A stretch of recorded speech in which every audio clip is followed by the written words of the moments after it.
ماشاءاللہ بڑے عرصے بعد آپ کا یہ ایک پوسٹ، اور کہتے ہیں دیر آیت درست آیت، عرصے بعد آپ نے یہ پوسٹ شیئر کی ہے اور بڑی زبردست آیت ہے یہ۔ بس غور و فکر جو کرے گا تو وہ بس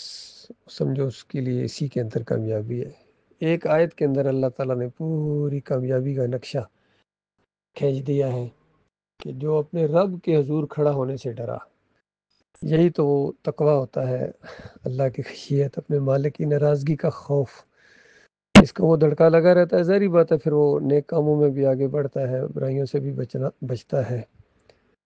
اور اپنے نفس کو خواہشوں سے روکا۔ ظاہری بات ہے یہ نفس تو بے لگام گھوڑے کی طرح ہے، کہتا ہے مجھے چھوڑ دو، اس کو روک کے رکھنا، قدم قدم کے اوپر اس چیز کا احساس کہ یہ قدم جو اٹھ رہا ہے یہ اللہ کی نافرمانی میں اٹھ رہا ہے یا اللہ کی فرما برداری میں اٹھ رہا ہے۔ تو اللہ کی نافرمانی میں اٹھنے والا قدم رک جائے، اور اگر کوئی خطا ہو جائے تو اپنے مالک سے معافیاں مانگے، اس حد تک کہ مالک اس کوتاہیوں کو، گناہوں کو مالک پھر نیکیوں میں بدلی کر دیتا ہے۔ تو اس طریقے سے اگر زندگی بسر ہوتی رہے تو یہی وہ لوگ ہیں جو اللہ کے دوست ہیں، ان کو کسی قسم کا غم اور پریشانی نہیں ہوگی۔ اور وہاں بھی بتایا الا ان اولیاء اللہ لا خوف علیہم ولا هم یحزنون الذین آمنوا وکانوا یتقون، کہ جو اللہ کے دوست ہیں، اللہ کے بندے ہیں، ان کو انشاءاللہ نہ کوئی گزشتہ کے معاملات کی فکر ہوگی، سب سکون ہی سکون ہوگا، اور آئندہ کے لیے بھی ان کو کوئی پریشانیاں نہیں ہوں گی۔ اور یہ وہ ہوتے ہیں الذین آمنوا وکانوا یتقون، یہ وہ ہوتے ہیں جو اللہ پر ایمان لائیں، اپنے مالک الخالق کو اپنا اکیلا مالک مانیں، اور پھر اللہ سے ڈر کر زندگی بسر کریں۔ آج ان مسلمانوں کے دماغوں میں یہ چیز ڈال دی گئی ہے کہ اولیاء اللہ کا مطلب ہے کہ جو ہواؤں میں اڑے، جو اولادیں دے، جو کھوٹی کھری کرے، جو مشکل کشائی کرے، جو حاجت روائی کرے، جس کے وسیلے سے مانگا جائے تو اللہ تعالیٰ پھر مجبور ہو جاتا ہے۔ اس طرح ان کا بالکل شیطان نے ان کے دماغ کو الٹا چلا دیا ہے۔ مردے ان کو داتا نظر آتے ہیں، دستگیر نظر آتے ہیں، مشکل کشا نظر آتے ہیں، مختار کل نظر آتے ہیں، اور مردوں کو جا کے براہ راست پکارتے ہیں، اندازہ لگائے جو سنتے ہی نہیں ہیں۔ اور وہ اللہ جس نے کہا ہے کہ مجھے پکارو، براہ راست پکارو، میں سنتا ہوں، تو ان کو یقین نہیں آتا ہے، اور اگر پکارتے بھی ہیں تو مشرکانہ طریقے سے پکارتے ہیں کہ یا اللہ اپنے حبیب کے صدقے، فلاں کے صدقے،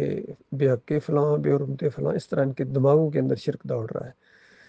آج ان مسلمانوں کی جو درگت پوری دنیا میں بنی ہوئی ہے وہ اسی وجہ سے ہے کہ جس سے ڈرنا چاہیے تھا اس سے نہیں ڈرتے ہیں، جس کے ہاتھ میں ساری مشکلات کا حل ہے اس کی طرف رجوع نہیں کرتے ہیں، اور ڈرتے ان سے ہیں جنہوں نے نہ ہمیں پیدا کیا، نہ ہمارا حساب کتاب لیں گے، نہ دنیا ان کے ہاتھ میں، نہ آخرت ان کے ہاتھ میں، ان سے ڈرے جا رہے ہیں، ان سے خوف کھائے جا رہے ہیں۔ تو یہ شیطان نے ان کو بالکل پوری طرح اپنے کنٹرول میں کر لیا ہے، اور یہ اس کی گھوڑی خود بنے ہیں، اس کی گھوڑی بن گئے ہیں، اپنی لگامیں انہوں نے شیطان کے ہاتھ میں دے دی ہیں۔ یہ شیاطین چاہے جنوں میں سے ہوں چاہے انسانوں میں سے ہوں، ان کے اکابرین سارے کے سارے جتنے ہیں فرقے ہیں، آج بریلوی ہوں، دیوبندی ہوں، اہل حدیث ہوں، سلفی ہوں، جتنے بھی حنبلی ہوں، یہاں کے سارے عقیدے کی خرابی کے اندر ہے۔ یہ چیلنج ان کو کیا گیا کہ کوئی ایک کتاب دکھا دو جس میں عقیدے کی بات ہو اور اس میں تمہارا شرک نہ ہو، کم از کم جو اہل حدیث ہیں، سلفی ہیں، ان کا یہ عقیدہ ہے